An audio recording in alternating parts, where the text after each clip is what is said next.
Hello friends, welcome to பிளிசினிமாஸ். இன்னைக்கு நம்ம தமிழ் டப்பிங்ல நெட்ஃபிளிக்ஸ்ல ரிலீஸ் ஆயிருக்க ரொமான்டிக்ஸ் அனானிமஸ் படம் எப்படி இருக்குன்னு பார்க்க போறோம். வாங்க வீடியோக்குள்ள போகலாம். இந்த படம் பார்த்தீங்கன்னா ஒரு ஜாப்பனீஸ் ரொமான்டிக் காமெடி படமா ரிலீஸ் ஆயிருக்கு. இப்போ இந்த படத்தோட கதையை பத்தி பார்க்கலாம். அதுக்கு முன்னாடி நம்ம சேனல் இன்னும் யாரெல்லாம் சப்ஸ்கிரைப் பண்ணலையோ சப்ஸ்கிரைப் பண்ணிக்கோங்க. உங்களுக்கு இந்த வீடியோ பிடிச்சிருந்தா லைக் பண்ணுங்க, கமெண்ட் பண்ணுங்க, ஷேர் பண்ணுங்க. அப்படியே ஹைப் பட்டன் பிரஸ் பண்ணிக்கோங்க. நம்ம ஹீரோ பார்த்தீங்கன்னா ஒரு சாக்லேட் ஃபேக்டரிக்கு பிரசிடென்ட்டா இருக்காரு. அவருக்கு ஒரு பிரச்சனை இருக்கு. அவரால் பிசிக்கலா மக்களை டச் பண்ண முடியாது. அவருக்கு ஒரு விதமான டிசார்டர்.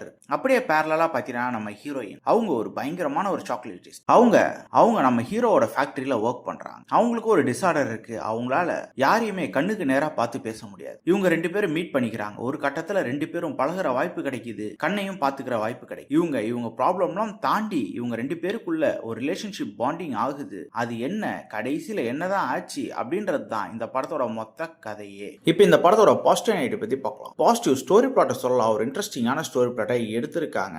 ஒரு சிம்பிளான ஸ்டோரி பிளாட்டாவே இருந்தாலும் எக்ஸிகியூஷன் மூலமா பிரசன்ட் பண்ணிருக்காங்க. பெர்ஃபார்மன்ஸ் வைஸ் பாத்தீங்கன்னா நம்ம ஹீரோவா இருக்கட்டும் ஹீரோயினா இருக்கட்டும் ஒரு அல்டிமேட்டான பெர்ஃபார்மன்ஸே கொடுத்திருக்காங்க. ரெண்டு பேரும் அவங்க டிசார்டரை மறைச்சு எப்படி வாழ்றாங்க அப்படின்னு ரொம்ப தத்ரூபமா காமிச்சிருக்காங்க. அதே மாதிரி ரெண்டு பேருக்கு நடுவில் ஒரு ரிலேஷன்ஷிப் பாண்டிங் நீட்டாவே பிரசன்ட் பண்ணிருக்காங்க. இவங்க ரெண்டு பேரோட கேரக்டர் அல்டிமேட்டா எழுதிருக்காங்க. இவங்களை ஃபாலோ பண்ண இந்த படத்தை பார்த்து முடிச்சிடலாம். படத்துல ஒரு லவ் போர்ஷன்ஸா இருக்கட்டும் அதே மாதிரி காமெடி போர்ஷன்ஸா இருக்கட்டும் அந்த எமோஷனல் பாண்டிங்கா இருக்கட்டும் எல்லாமே நீட்டாவே பிரசன்ட் பண்ணிருக்காங்க. அதுதான் இந்த படத்தோட மிகப்பெரிய பாசிட்டிவ்.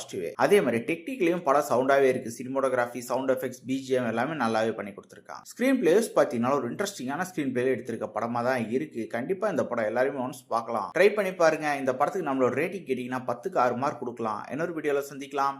தேங்க்யூ.